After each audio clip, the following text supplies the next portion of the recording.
Assalamualaikum warahmatullahi wabarakatuh.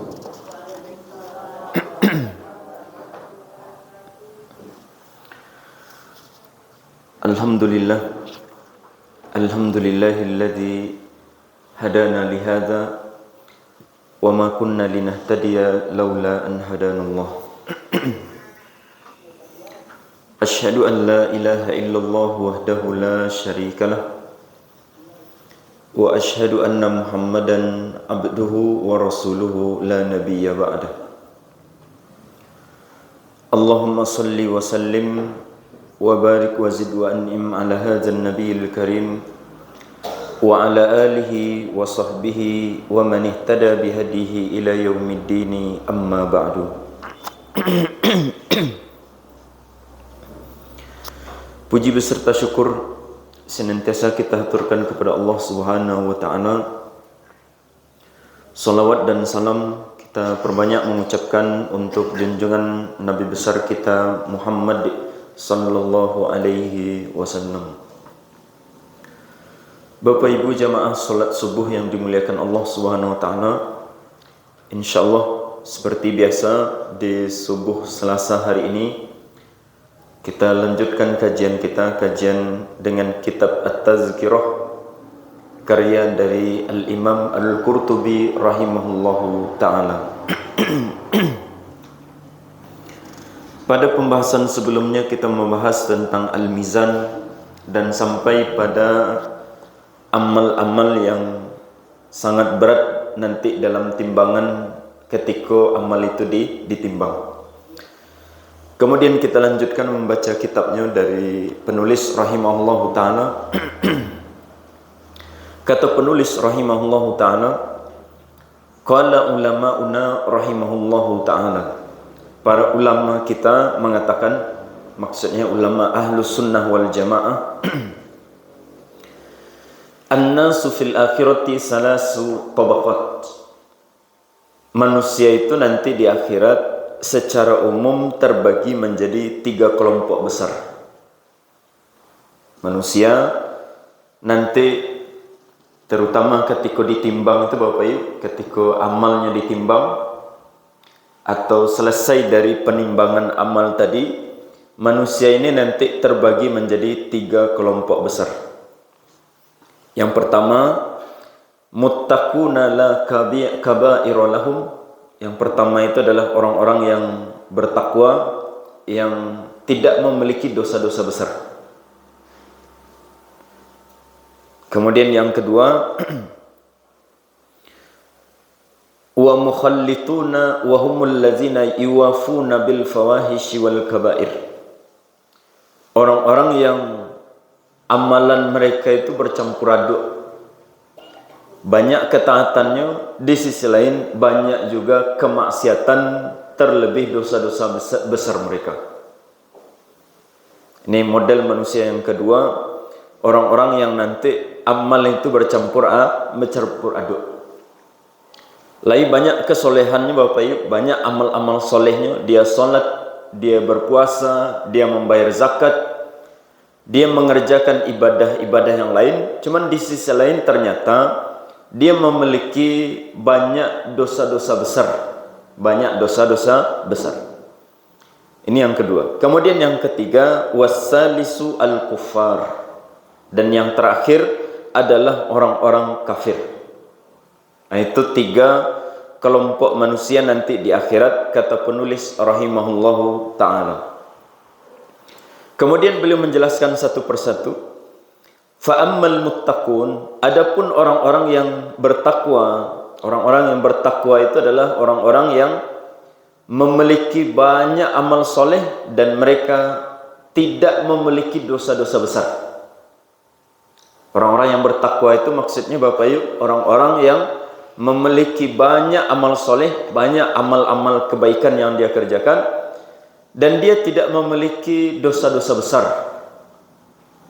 Kalaupun barangkali dia jatuh dalam dosa-dosa besar, cuman dia langsung bertaubat kepada Allah Subhanahu wa ta'ala. Jadi orang yang pertama ini adalah orang-orang yang bertakwa, itu adalah orang-orang yang ketika mereka memiliki banyak amal soleh, dan kalaupun mereka jatuh dalam kemaksiatan, mereka itu langsung bertaubat. Seperti dalam ayat surat Al-Imran, Allah SWT mengatakan, wasari'u ila magfiratin min rabbikum wa jannatin arduhas samawati wal ard u'iddat lil muttaqin. Kemudian setelah al-muttaqin, kata Allah Subhanahu wa taala dalam ayat ini, Allah sebutkan ciri-ciri orang yang bertakwa itu. Siapa mereka Bapak Ibu? U'iddat lil muttaqin. Apa lanjutan ayat ini Bapak Ibu? Wasari'u ila magfiratin min rabbikum wa jannatin arduhas samawati wal ard u'iddat lil muttaqin. Alladzina yunfikuna fis sarra'i wad dharra wal kaziminal ghaiza wal afina 'anil nas wallahu yuhibbul muhsinin. Kemudian ayat yang berikutnya, wallazina idza fa'alu fahishatan aw zalamu anfusahum. Orang yang bertakwa itu adalah orang-orang yang ketika mereka terjatuh dalam perbuatan keji atau perbuatan zalim terhadap diri mereka sendiri, zakarullah, mereka langsung mengingat Allah Subhanahu wa taala. Fastaghfaru li dzunubihim, setelah itu mereka langsung bertaubat kepada Allah Subhanahu wa taala. Jadi orang yang bertakwa ke Bapak Ibu, bukan berarti dia bersih dari tidak pernah melakukan dosa-dosa besar, tidak. Barangkali ketika di dunia dia pernah jatuh dalam perbuatan-perbuatan dosa besar, cuman mereka ini ketika terjatuh dalam dosa-dosa besar, mereka langsung bertaubat kepada Allah Subhanahu wa taala. Sehingga mereka nanti di akhirat itu Bapak Ibu, orang-orang yang bertakwa ini adalah orang-orang yang bersih dari dosa-dosa besar. Bukan karena dia memang sama sekali tidak pernah jatuh dalam dosa besar, cuman kalaupun dia jatuh dalam dosa besar, dia langsung bertaubat, membersihkan diri kepada Allah Subhanahu wa taala. Jadi orang yang bertakwa sekali lagi adalah orang-orang yang bersih dari dosa-dosa besar, dan kalaupun dia memiliki dosa-dosa kecil, jadi orang yang bertakwa Bapak, tidak mungkin dia selamat dari dosa-dosa kecil. Orang-orang yang bertakwa itu pasti dia jatuh dalam dosa-dosa kecil. Itu yang disebutkan oleh Nabi Sallallahu Alaihi Wasallam dalam banyak hadis, bahwa setiap manusia itu khata'un. Setiap anak cucu Adam itu adalah orang-orang yang suka melakukan kesalahan. Yang dimaksud dengan al-khata'un di sini adalah melakukan dosa-dosa kecil. Jadi orang yang bertakwa, orang yang bersih dari dosa-dosa besar, dan dia memiliki dosa-dosa kecil. Nah, yang akan Allah Subhanahu wa taala lakukan kepada mereka nanti di akhirat, kata penulis rahimahullahu taala, fa inna hasanatahum tudau fil kiffatin nirah. Amal-amal soleh mereka tadi Bapak, diletakkan di sebuah piringan, karena timbangan itu digambarkan di sini Bapak seperti piringan ya. Jadi timbangan ada yang sebelah kanan, ada yang sebelah kiri. Yang sebelah kanan dan sebelah kiri ke Bapak untuk menimbang tadi yang digunakan oleh Allah SWT itu adalah seperti piringan, seperti timbang-timbang yang ada di pasar, lebih kurang model itu. Ada piringannya, ada piringan untuk meletakkan amal soleh. Nah, kata penulis rahimahullah taala, orang-orang yang bertakwa itu amal-amal kebaikan mereka itu diletakkan di piringan yang bercahaya. Piringan yang sebelah kanan itu bercahaya an-nirah. Kemudian wasagairuhum in kanat lahumul kiffatil ukhra fala yaj'alallahu litilka as-sagair waznan wa tasqulul kiffatun nirah hatta la tabrah. Sedangkan keburukan mereka dari dosa-dosa kecil yang pernah mereka lakukan, yang barangkali belum terhapuskan dengan amal-amal soleh dan istighfar yang mereka baca, diletakkan nanti di piringan yang sebelah kiri. Piringan yang sebelah kiri. Yang mana piringan sebelah kiri itu warnanya gelap. Jadi kalau yang sebelah kanan warnanya Bapak Ibu bercahaya. Kalau yang sebelah kiri itu gelap. Diletakkanlah dosa-dosa kecilnya di sebelah kiri. Jadi yang sebelah kanan amal-amal soleh kebaikannya, di sebelah kiri dosa-dosa kecil yang pernah dia kerjakan, yang barangkali belum dia taubat dari dosa-dosa kecil tadi, atau belum dia istighfarkan dosa-dosa kecil tadi. Maka apa yang terjadi, kata penulis rahimallahu ta'ala, fala yaj'alallahu litilka as-saghair waznan. Hanya saja ketika amal orang yang bertakwa tadi timbang, Bapak Ibu, ini amal soleh, ini amal dosa-dosa kecil yang dia lakukan. Tapi kata penulis rahimallahu ta'ala, walaupun dia memiliki dosa-dosa kecil, tapi dosa-dosa kecil tadi tidak ada bariknya sama sekali, tidak ada nilainya, itu tidak ada sama sekali. Sehingga yang terjadi, maka amal kebaikan ini sempurna nanti beratnya, sehingga amal-amal keburukan yang kecil tadi seolah-olah tidak ada timbangannya, bariknya sama sekali ketika ditimbang nanti di akhirat. Itu namanya amal orang-orang yang bertakwa. Orang-orang yang bertakwa nanti ketika mereka ditimbang oleh Allah SWT, timbangan kebaikan mereka itu sangat-sangat berat, sedangkan timbangan keburukan dan dosa-dosa kecil yang pernah mereka lakukan, kata penulis rahimallahu ta'ala, wa tartafi'ul mazlamatu irtifa'al farigul khali.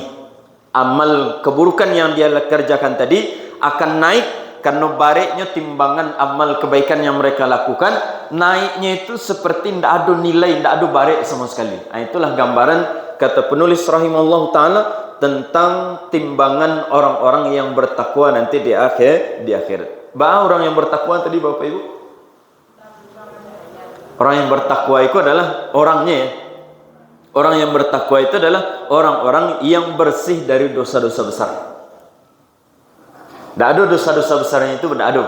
Sekali lagi, kalaupun dia pernah melakukan dosa besar, dia langsung bertaubat. Jadinya ketika meninggal dunia itu Bapak, tidak ada dosa-dosa besar yang pernah dia lakukan yang belum dia bertaubat kepada Allah Subhanahu wa ta'ala. Itu bukan ciri orang yang bertakwa. Tapi kalau orang yang bertakwa itu adalah orang yang menjaga dirinya dari dosa-dosa besar.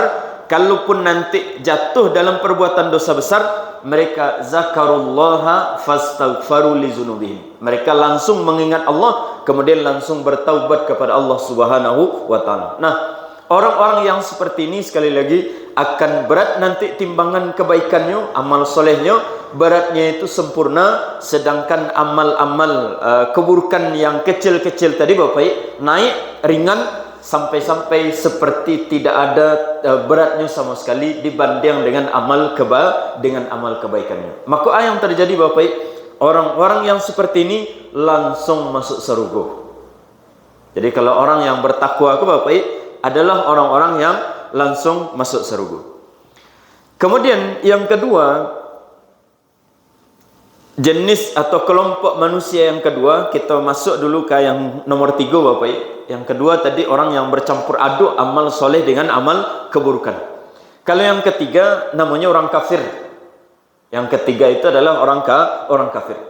Kalau orang kafir ke Bapak yuk, diletakkan juga timbangan bagi mereka seperti dalam pembahasan yang sebelumnya kita bahas. Bagi orang-orang kafir ini tetap ditimbang sebagaimana orang-orang yang beriman nanti di akhirat ditimbang sadonya Bapak Ibu. Orang-orang kafir pun mereka akan ditimbang nanti di akhirat. Cuman yang ditimbang dari orang kafir ke Bapak Ibu, kata penulis rahimahullahu ta'ala, fa innahu yudha'u kufruhu fil kiffatil muzlimah wa la yujad lahu hasanatun tudha'u fil kiffatil ukhra. Kata penulis rahimahullahu ta'ala, yang namanya orang kafir tadi Bapak, timbangan amal kekufurannya dan amal-amal kejahatan yang lainnya diletakkan di timbangan yang sebelah kiri, yang warnanya tadi Bapak Ibu, yang bentuknya gelap hitam, piringannya itu hitam gelap, diletakkan di situ amal keburukannya ketika di dunia, yaitu kekufurannya. Dia meninggalkan ketaatan kepada Allah SWT, kemudian dia melakukan kemaksiatan. Diletakkan di sana. Adapun yang di sebelah kiri, yang di sebelah kanannya, yang itu adalah timbangan kebaikan, yang warnanya adalah bercahaya. Yang diletakkan di situ Bapak Ibu, kalau orang kafir, Lah ada isinya Bapak Ibu? Jawabannya tidak ada. Jawabannya tidak ada. Ini menurut pendapat yang insyaallah ini adalah pendapat jumhur dari para ulama. Karena orang-orang kafir itu sekali lagi Bapak Ibu, apapun amal-amal soleh, amal-amal kebaikan yang mereka lakukan tidak bernilai sebagai sebuah kebaikan di sisi Allah Subhanahu wa taala. Orang-orang kafir ketika mereka beramal, walaupun amal itu adalah amal-amal yang baik, menolong orang lain, membangun masjid barangkali, membangun sekolah, memberikan bantuan segala macamnya, apapun amal kebaikan yang mereka lakukan, cuman nanti kalau di timbangan akhirat kebaikan mereka itu tidak ada nilainya sama sekali di sisi Allah Subhanahu wa taala. Karena syarat diterimanya amal yang pertama itu Bapak harus beriman kepada Allah dan Rasulnya. Harus beriman, masuk Islam dulu baru amal-amal soleh itu nanti diterima. Kan ada yang protes itu Bapak, orang-orang Islam liberal, kemudian orang-orang kafir itu ada yang protes. Apakah iya nanti di akhirat Allah SWT tidak akan menghargai kebaikan-kebaikan yang sangat banyak padahal yang melakukan orang kafir? Apakah Allah tidak akan membalas sama sekali? Berarti Allah itu zalim dan segala macamnya. Kira-kira apa jawabannya Bapak Ibu? Iya, kalau awak akan menjawabnya karena mereka tidak beriman. Cuman kalau mereka tidak yakin dengan itu, tidak yakin. Mereka masih yakin bahwa setiap orang yang melakukan kebaikan pasti dibalas karena Allah itu maha membalas kebaikan bagi mereka. Maka analoginya mediku saja Bu. Kalau orang kuliah misalkan, orang kuliah di kampus sebelah, orang kuliah di mana Bapak Ibu, misalkan di siku ada kampus UIN Bukit Tinggi. Kemudian ada kampus Muhammadiyah. Muhammadiyah. Kalau orang kuliahnya di UIN Bukit Tinggi Bapak Ibu, kemudian berajan di situ, sekolah kuliah di situ, kemudian segala macamnya kuliahnya di situ, kemudian nanti tiba-tiba nilainya bagus. Kemudian bagus lah pokoknya nilainya. Bisa ndaknya minta nilainya itu ke kampus Muhammadiyah Bapak Ibu?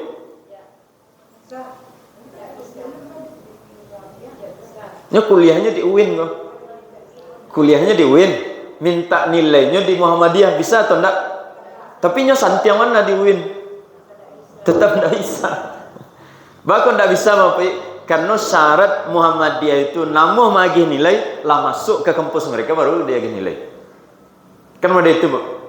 Tidak mungkin kampus Muhammadiyah walaupun sehebat apapun orang kuliah di UIN ke Bapak, kalau memang tidak mahasiswanya dari malanya bisa magih nilai walaupun orang tadi hebat. Nah, sama dengan orang-orang kafir itu Bapak, mereka menyembah kepada Tuhan selain Allah. Mereka beribadah di dunia dengan tujuan mencari pahala dari Tuhan yang mereka sembah. Allah bisa tidak magih pahalanya Bapak? Jawabannya tidak. Silahkan minta pahalanya kepada Tuhan yang mereka sembah. Nanti di akhirat ternyata Tuhan itu cuman Allah Subhanahu wa taala. Allah magih pahala tidak kepada mereka? Jawabannya tidak sama sekali. Karena mereka ketika di dunia beramalnya tidak kepada Allah Subhanahu wa taala. Jadi tidak bisa Allah Subhanahu wa taala memberikan pahala walaupun sedikit dari kebaikan-kebaikan sebanyak apapun yang mereka lakukan. Allah SWT tidak bisa magih pahala. Jadi tidak sejalurnya. Eko kampusnya beda. Eko ada orang kafir yang disembahnya Yesus, yang disembahnya berhala, yang disembahnya setan. Kemudian mereka beramal kebaikan di dunia, meniatkan untuk Tuhan mereka. Dari malanya dapat pahala dari Allah Subhanahu wa taala. Allah hanya memberikan pahala kepada orang-orang yang ketika di dunia karajonya menyembah Allah, melakukan kebaikan karena Allah Subhanahu wa taala, itu yang diagih pahala nanti di akhirat. Itu yang diberikan nilai. Maka timbangannya orang kafir ke Bapak, yang sebelah kiri yang piringannya tadi hitam itu diisi dengan kekafirannya, diisi dengan dia meninggalkan ketaatan, diisi dengan kemaksiatan yang dia lakukan. Sedangkan piringan yang bercahaya tadi kosong sama sekali, tidak ada namanya yang diletakkan dari kebaikan-kebaikan yang pernah mereka lakukan di dunia. Jadi kebaikan mereka itu sudah mereka persembahkan untuk Tuhan-Tuhan mereka. Kalaupun mereka banyak melakukan kebaikan-kebaikan, di pembahasan sebelumnya sudah kita bahas bahwa Allah SWT kadang-kadang membalas kebaikan orang kafir itu dengan cara yang pertama itu Bapak, Allah mudahkan urusan dunianya. Allah mudahkan urusan dunianya. Allah permudah rezekinya. Kalau ada orang kafir suka melakukan kebaikan-kebaikan, menolong, membangun masjid, membuat jalan segala macamnya, yang Allah lakukan Bapak, Allah mudah urusan dunianya sebagai balasan ketika di dunia. Yang kedua, Allah SWT juga dalam hadis yang dulu sempat kita baca, orang-orang kafir ketika melakukan kebaikan, Allah balas juga kebaikannya, cuman masih di dunia juga. Caranya Bapak, kalau masih tersisa dari kebaikan yang mereka lakukan yang belum dibalas oleh Allah SWT, Allah mudahkan ini ketika sakaratul maut, dan itu adalah balasan terakhir dari Allah SWT. Allah balas di dunia sadanya, sehingga ketika mereka lah mati Bapak, tidak ada kebaikan mereka yang tersisa yang harus dibalas oleh Allah SWT. Sehingga di akhirat nanti timbangan kebaikannya tadi, yaitu adalah piringan kebaikan yang itu adalah timbangan yang sebelah kanan kosong. Yang terjadi ketika ditimbang Bapak, ketika yang sebelah kanan kosong, yang sebelah kiri isinya kekafiran, isinya itu kemaksiatan, isinya itu adalah meninggalkan ketaatan, tentunya barik yang sebelah kiri. Kira-kira kalau lah barik mudiku Bapak, kama mereka pai Bapak Ibu, sadonya pai ke neraka. Minimal itu Bapak, orang kafir itu sekali lagi minimal orang kafir itu nanti beratnya timbangan sebelah kiri itu gara-gara kekafiran mereka. Kekafiran itu Bapak, tidak akan ada yang amal-amal, kalaupun diletakkan kebaikan barangkali, kalau nyo kafir tetap yang lebih baik itu adalah kekafiran. Jadi kekafiran inilah dosa yang pertama yang menjadi penyebab mereka itu langsung masuk neraka, dan mereka akan tinggal selama-lamanya dalam neraka tadi. Itu timbangan orang kafir. Nah, sekarang kita bahas tentang timbangan orang yang bercampur aduk amalannya. Timbangan orang yang bercampur aduk amalannya, atau dalam di sini disebutkan al-mukhallatun. Al-mukhallatun itu adalah orang-orang yang mencampur adukkan antara amal soleh dengan amal maksiat. Ini rajin mengaji Bapak, cuman menggibah orang rajin loh. Mengaji dalam sehari itu sajam misalkan. Menggibah orang sajam loh dalam sehari. Kalau zaman dulu namanya disebutkan oleh para ulama, ada orang yang melakukan amal jihad Bapak Ibu, jihad berperang di jalan Allah SWT, di sisi lain dia ternyata durhaka kepada orang tuanya. Durhaka kepada orang tuanya. Itu artinya adalah dia melakukan amal soleh, tapi di sisi lain dia mencampur keadukkan dengan amal-amal dosa-dosa besar yang lain. Ini rajin sholat, cuman pai ke tempat maksiat rajin juga. Dia namanya rajin membantu untuk kebaikan-kebaikan, rajin membantu anak sekolah, membantu pondok tahfiz, membantu panti asuhan dan semacamnya. Banyak dia memberikan bantuan. Cuman di sisi lain ternyata bantuannya pun tidak sebatas kepada kebaikan saja. Ada proyek-proyek keburukan yang dia juga ikut membantu di situ. Jadi kalau ada pesta-pesta kemaksiatan, masuk pitih ke situ. Ada hal-hal kemaksiatan yang lain, dia juga ikut memberikan sumbangan dalam rangka kemaksiatan kepada Allah SWT. Artinya di situ Bapak, ada orang-orang yang nanti di akhirat, orang-orang yang al-mukhallatun, yang mencampur adukkan antara kebaikan dengan keburukan. Maka nanti di akhirat Bapak Ibu, kata penulis rahimahullahu ta'ala, wa ammal mukhallatun, adapun orang yang bercampur aduk antara amal kebaikan dengan keburukan, fahasanatuhum tudha fil kifatin nirah, kebaikan mereka diletakkan di piringan yang bercahaya tadi, wasayiatuhum fil kifatil muzlimah, adapun keburukan mereka diletakkan di piringan yang gelap, yang tidak bercahaya. Fayakunu likabairihim siqalun fa in kanatil hasanatu asqal walau bisababati dakhalal jannah. Maka nanti amal mereka itu ditimbang, ikut kebaikan, ikut keburukan. Kalau sekiranya kata penulis rahimahullah ta'ala, lebih berat nanti amal-amal kebaikannya Bapak ya, lebih berat walaupun bisababah, walau bisababatin dakhalal jannah, walaupun bareknya itu hanya seberat bareknya kebaikan dibanding dengan keburukan itu, hanya selisihnya itu hanya sabarek telur dari semut. Telur samut itu barang bareknya Bapak Ibu. Samut saja tidak ada barek. Tapi nanti di akhirat dalam timbangan Allah itu ada bareknya nanti. Ada bareknya. Awak kalau menimbang di dunia pakai alat canggih baru ada namanya bareknya. Barangkali susah juga itu. Bareknya talur dari samut, talur dari kutu, talur dari makhluk-makhluk yang sangat kecil. Kata penulis rahimahullah ta'ala, ini diambil dari hadis-hadis Rasulullah sallallahu alaihi wasallam. Kalaupun bareknya dibanding dengan keburukan, barek amal kebaikan ini dibanding dengan amal keburukan itu hanya seberat telur dari semut saja bandingannya Bapak, selisihnya. Lebih baik amal kebaikannya dari keburukannya, walaupun baiknya itu melebihi hanya sebesar seberat apa tadi, telur semut ya, maka orang yang seperti ini langsung masuk surga. Itu yang pertama. Orang-orang yang mencampur adukkan antara amal soleh dengan amal keburukan itu Bapak, nanti ditimbang. Ini amal kebaikan, ini amal keburukan. Nah nanti dicari mana yang baik. Kemungkinan yang pertama itu adalah lebih baik amal soleh. Ada yang baiknya sangat baik dibanding keburukannya, ada yang baiknya itu hampir berimbang, dan ada yang baiknya itu barangkali selisih itu cuma seketik saja. Barang selisihnya Bapak Ibu, hanya selisihnya itu hanya sabarek telur dari seekor semut yang sangat kecil.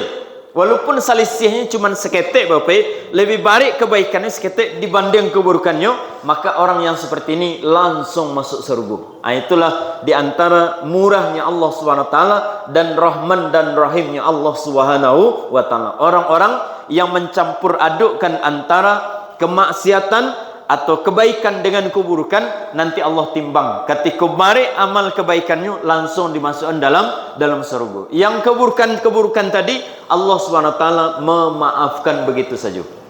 Allah maafkan.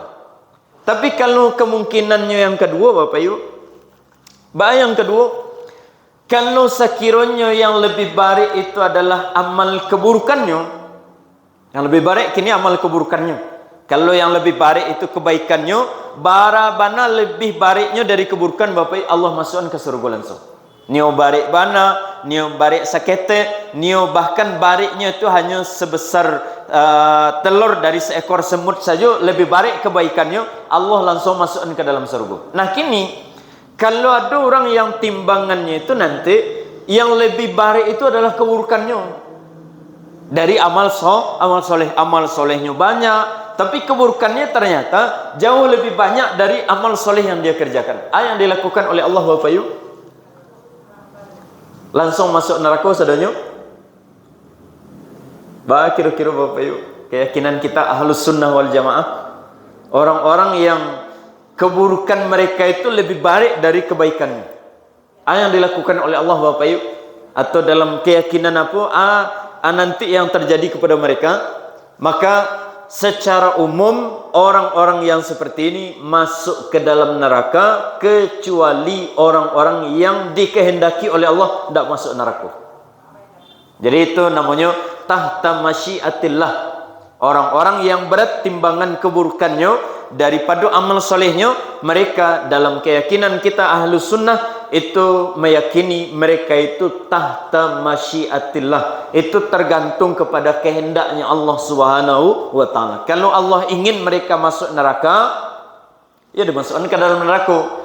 Kalau Allah Subhanahu wa ta'ala ingin mereka tidak dimasukkan ke dalam neraka, maka mereka diselamatkan sehingga tetap nanti masuk ke dalam surga. Dan tidak ada orang yang protes dengan itu. Tidak ada orang yang protes, karena memang itu hak mutlak, itu adalah kebijakan dari Allah Subhanahu wa taala, yang satu orang tidak ada yang protes. Orang yang harusnya masuk neraka kemudian tiba-tiba masuk ke dalam surga, mereka tentunya senang. Orang-orang yang sadonya Bapak, tidak ada yang bisa protes terhadap keputusan dari Allah Subhanahu wa taala. Yang jelas bahwa mereka-mereka ini yang berat timbangan keburukan dibanding kebaikannya Bapak, pada umumnya sekali lagi memang masuk neraka sadonya. Pada umumnya, cuma nanti barangkali ada di antara mereka yang dikeluarkan oleh Allah SWT sehingga mereka tidak jadi masuk neraka, tidak jadi masuk neraka. Disikolah pentingnya nanti syafaat. Disiko pentingnya nanti apa Bapak Ibu?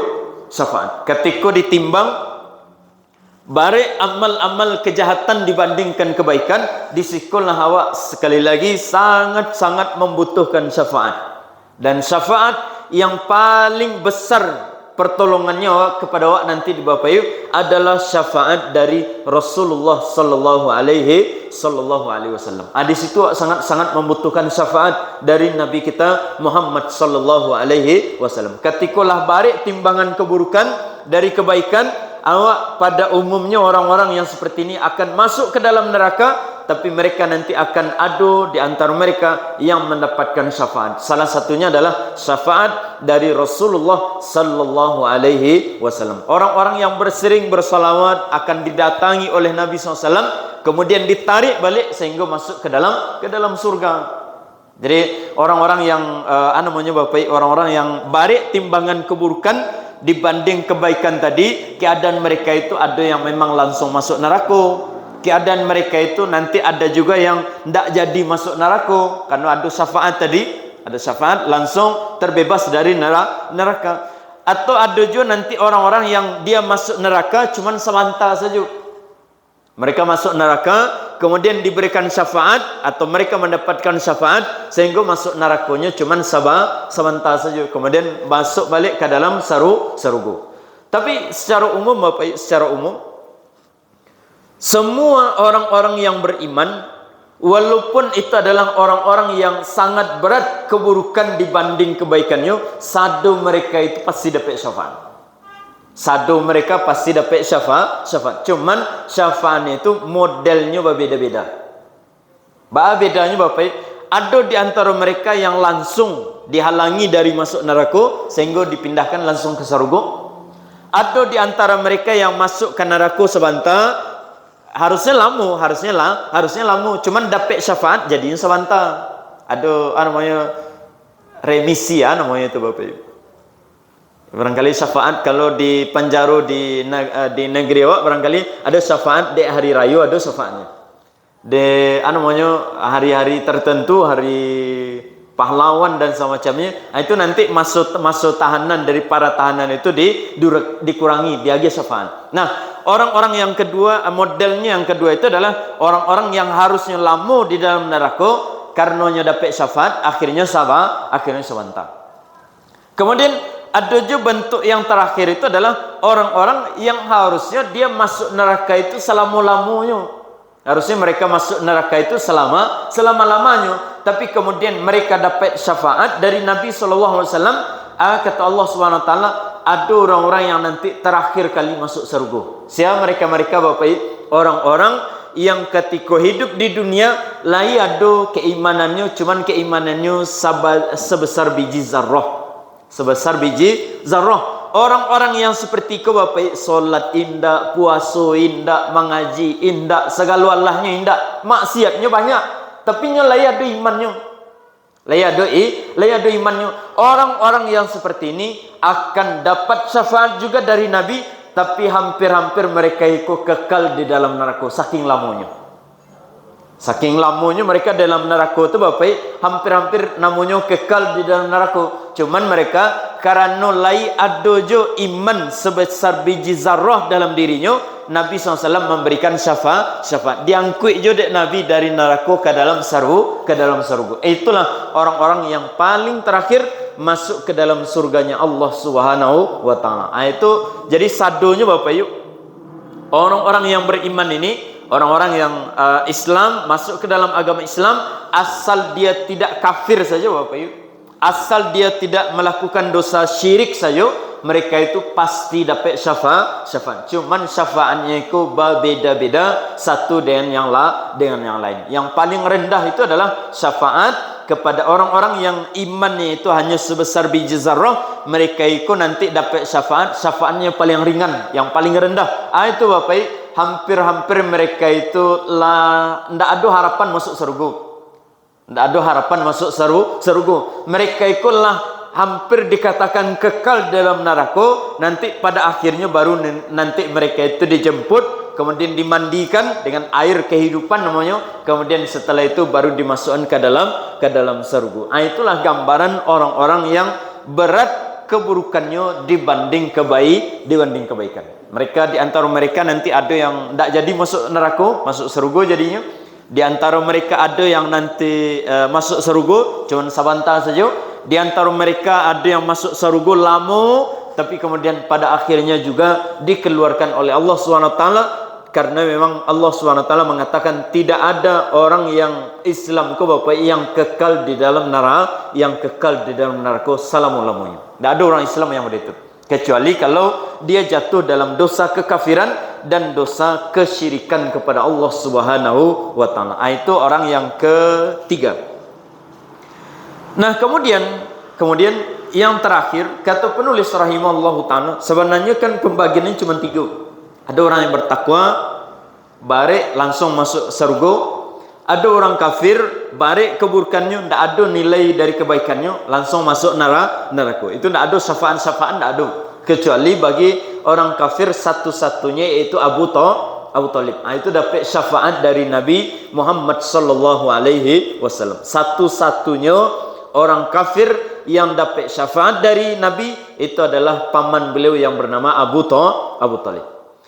Nah, kemudian kalau yang ketiga, orang yang bercampur aduk antara kebaikan dengan keburukan. Kini yang mau tanya Bapak, kira-kira ada ndak orang nanti di akhirat itu yang timbangan kebaikan dengan keburukannya itu seimbang? Ndak ada yang baik salah satunya. Ada ndak Bapak Ibu? Yang kebaikannya kok baiknya misalkan 100 kilo.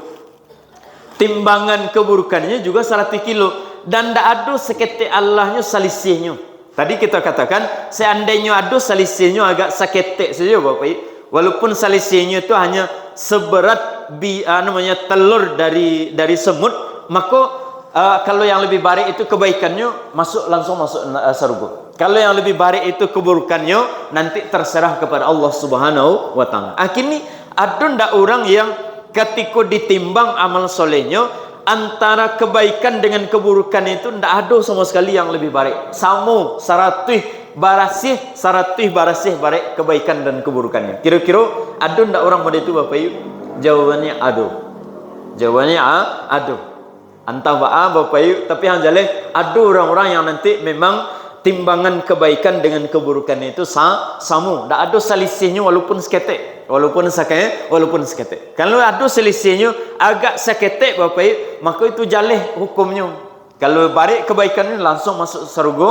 Kalau barik keburukannya nanti itu terserah kepada Allah SWT. Tergantung kepada syafaat-syafaat yang datang untuk membelanya nanti di akhirat. Nah, kini ada orang-orang yang barik timbangannya itu mereka itu sama antara kebaikan dengan keburukan. Orang-orang yang seperti inilah menurut kebanyakan dari para ulama yang disebut dengan al-a'raf. Ashabul a'raf atau ahlul a'raf. Ahlul a'raf itu adalah ada suratnya dalam suratnya namanya Bapak Ibu, surat Al-A'raf, surat yang ke-7 surat Al-A'raf. Kok disebut surat Al-A'raf? Karena dalam ayat yang dari 36 sampai 51 Bapak Ibu, itu Allah membahas tentang penduduk surga, penduduk neraka dan juga ashabul a'raf. Ashabul a'raf. Maka surat ini disebut dengan surat Al-A'raf. Al-A'raf ke Bapak Ibu? Al-A'raf itu artinya Bapak Ibu? Al-A'raf itu adalah dalam bahasa Arab sesuatu yang tinggi dari dataran, misalkan ada dataran Bapak, kemudian ada meningginya sekitar. Itu namanya al-araf. Al-arafu itu adalah bagian dari tanah yang awalnya datar, tiba-tiba ada gundukan. Nah, gundukan itu namanya al-a'raf atau al-araf. Jamaknya itu adalah al-a'raf. Nah, ada orang nanti di akhirat itu Bapak Ibu, yang ketika mereka ditimbang amal-amalnya tadi, ternyata kebaikan mereka itu sama-sama barik dengan keburukannya. Kebaikan yang dilakukan dengan keburukannya sama-sama barik. Maka orang-orang yang seperti ini Allah tempatkannya nanti di al-a'raf. Di mana letaknya al-a'raf ke Bapak Ibu? Antara surga dengan neraka. Surga di bawah, jauh ke bawah. Sedangkan surga itu jauh ke atas. Ada sebuah dataran yang cukup tinggi, itu dia yang disebut dengan al-a'raf. Bentuknya al-a'raf ke Bapak? Al-a'raf itu sanang juga tampai ini. Kok sanang Bapak? Taman-tamannya ada, rumah bangunan-bangunannya ada, segala macamnya. Rancak juga Bapak. Cuman memang tidak serancak di dalam sarugo. Makanya kalau kita lihat dalam surat al-a'raf itu Bapak, di ayat yang ke-46 misalkan,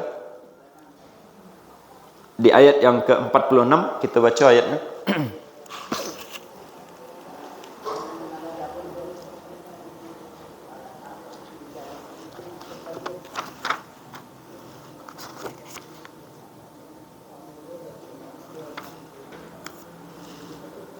Ada ibu-ibu yang baca?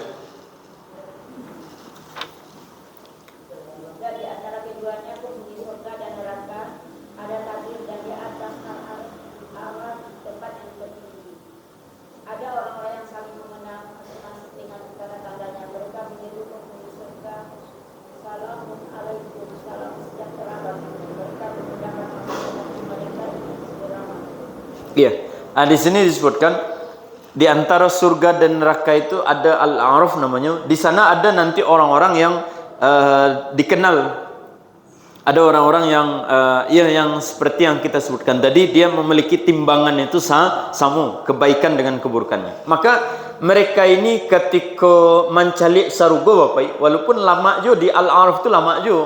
Karena bukan tanah tandus gersang pada itu, enggak. Al-a'raf itu adalah namanya sebuah bukit, yang bukit ini banyak tumbuh-tumbuhannya banyak, taman-tamannya ada, kemudian bangunan-bangunannya ada. Cuman memang tidak serancak di dalam sarugo. Nah, ketika mereka mencalik orang-orang penduduk surga dari kawan-kawannya ketika di dunia, mereka mengatakan salamun alaikum lam yadkhuluha wa hum yatma'un. Mereka mengucapkan salam kepada penduduk surga dari kawan-kawannya Bapak, dari kawan-kawannya diucapkannya salam kepada mereka, tapi mereka tidak bisa masuk ke dalam surga. Wahum yatma'un, dan mereka sangat-sangat ingin untuk masuk ke dalam surga. Bagaimana itu Bapak?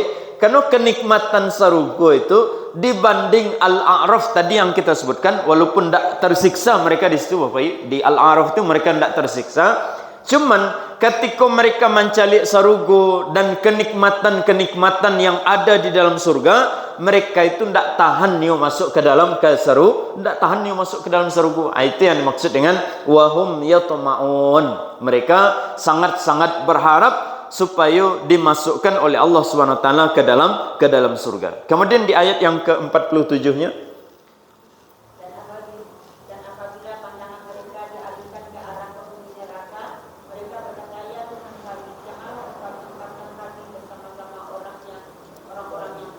ya, dia melihat ke atas ke sarugo Bapak, nampak dia kawan-kawannya. Maka dia ucapkan salam. Dia melihat ke bawah ke dalam neraka, nampak dia kawan-kawan. Berarti orang yang al-a'raf ke Bapak biasanya adalah orang-orang yang punya kawan orang-orang soleh untuk majaknya untuk kebaikan, dan punya kawan-kawan orang ahli maksiat yang majaknya untuk bermaksiat. Setelah mengerjakan solat, pergi maksiat lah. Jadi al-a'raf itu biasanya adalah orang-orang yang di al-a'raf itu adalah orang-orang yang memiliki kebaikan, karenanya berkawan dengan orang-orang soleh, dan dia juga memiliki keburukan-keburukan, kemaksiatan-kemaksiatan, karenanya berkawan juga dengan orang-orang ahli maksiat. Di sekolah bahayanya sekali lagi Bapak Ibu, kalau awak tidak memperhatikan kawan ketika berkawan. Lahi ada kawan untuk ke masjid, lahi ketika rajin ke masjid berkawan je orang yang rajin ke masjid. Ternyata di luar masjid, di luar mushola ada juga kawannya yang lain. Kawan yang lain itu adalah kawan yang suka pagunjiang. Pai ke masjid dengan kawan sefulan fulan. Nanti pulang dari pengajian, pai lo kawan je orang lain yang ternyata mereka suka pagunjiang berkawan. Lalu mereka akhirnya pai mengaji 1 jam, pai pagunjiang 1 jam. Nah, itu kan berimbang nanti. Berimbang. Jadi hati-hati sekali lagi Bapak Ibu, berkawan dengan orang-orang ahli maksiat. Kalau dalam ayat ini ada indikasi Allah SWT mengisyaratkan orang-orang A'raf punya kawan masuk ke dalam surga, dan dia punya kawan-kawan yang masuk ke dalam neraka. Itu barangkali dalam ayat ini yang Allah SWT singgung dalam ayat ini. Kenapa ada orang-orang yang di satu sisi memiliki banyak kebaikan, di sisi lain mereka memiliki banyak keburukan, karena mereka disebabkan oleh kawan. Ada kawan penyeru kepada kebaikan, ada kawan yang selalu mengajak untuk melakukan kemaksiatan. Jadi mereka itu Bapak Ibu, karena amalan mereka itu nanti seimbang, maka diletakkan oleh Allah SWT tidak masuk ke dalam surga, mereka juga tidak masuk ke dalam neraka. Mereka tidak masuk ke dalam neraka, tertahan dengan amal soleh mereka yang banyak. Mereka juga tertahan masuk ke dalam surga gara-gara memiliki kemaksiatan yang sangat banyak. Seperti yang tadi kita contohkan, ada orang yang rajin berjihad barangkali, tapi di sisi lainnya memiliki dosa besar. Dosa besarnya Bapak barangkali durhaka kepada orang tua. Banyak orang yang bersedekah, ternyata nya punya maksiat yang lain. Maksiatnya Bapak, nya punya utang yang tidak dibayar. Jadi akan ada nanti orang-orang yang ketika ditimbang itu Bapak, mereka memiliki kebaikan-kebaikan dan mereka memiliki keburukan-keburukan yang ketika ditimbang itu sama. Maka mereka nanti ditempatkan oleh Allah SWT di Al-A'raf namanya, dan mereka disebut dengan Ahlul A'raf atau Ashabul A'raf, orang-orang penghuni Al-A'raf. Baralamunya mereka di sana Bapak, mereka hanya menunggu saja. Mereka hanya menunggu saja. Istilahnya Bapak Ibu, kalau contohnya di ketika pai ke luar negeri misalkan, di bandara misalkan menunggu Pak. Tapi kadang-kadang menunggu pas habis. Jadi Al-A'raf itu mereka tidak kekal selamanya di Al-A'raf tadi. Mereka hanya sebentar saja. Nanti oleh Allah SWT akan dimasukkan ke dalam surga dengan rahmat dari Allah SWT. Tidak ada ashabul A'raf itu Bapak yang nanti masuk ke dalam neraka.